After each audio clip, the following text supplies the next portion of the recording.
नमस्कार दोस्तों, आपका स्वागत है हमारे चैनल बीटर बट ट्रू पर। आज हम एक ऐसे प्रश्न पर चर्चा करेंगे जो हम सभी के मन में कभी न कभी आता है। जो बुरे कर्म करते हैं वो मज़े करते हैं और जो अच्छे कर्म करते हैं उनका बुरा होता क्यों है।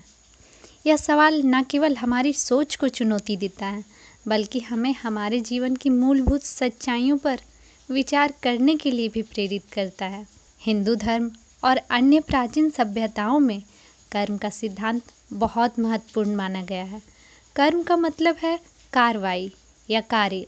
यह सिद्धांत कहता है कि हमारे कर्मों का फल हमें अवश्य मिलता है, चाहे वह इस जीवन में हो या अगले जीवन में।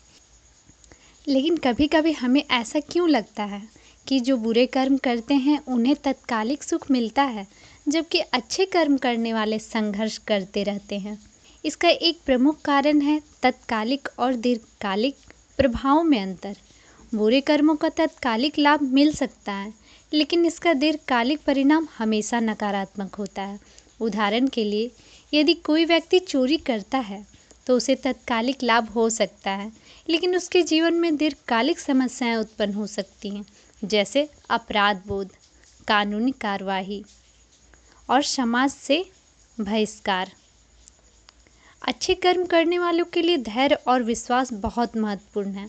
माना जाता है कि अच्छे कर्मों का फल समय के साथ मिलता है। भगवान श्री कृष्ण ने गीता में कहा है, तुम अपने कर्म करते रहो, फल की चिंता मत करो। यह बात हमें सिखाती है कि हमें अपने कर्म पर ध्यान देना चाहिए और फल की चिंता नहीं करनी चाहिए। आध्यात्मिक दृष्टिकोण से देखा जाए तो अच्छे कर्म करने वालों को बुरा होना एक परीक्षा होती है। यह उन्हें और अधिक मजबूत और धैर्यवान बनाता है।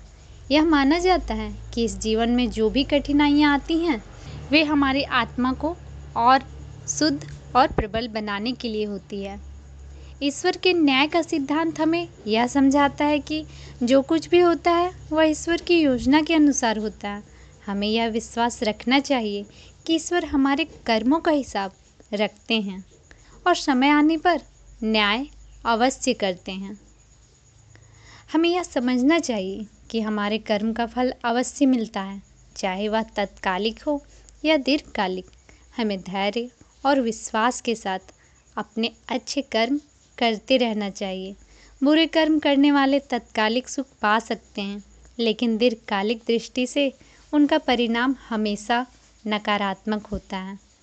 तो दोस्तों, इस ऑडियो को यहीं समाप्त करते हैं। अगर आपको यह ऑडियो पसंद आया हो तो इसे लाइक करें, शेयर करें और हमारे चैनल को सब्सक्राइब करें।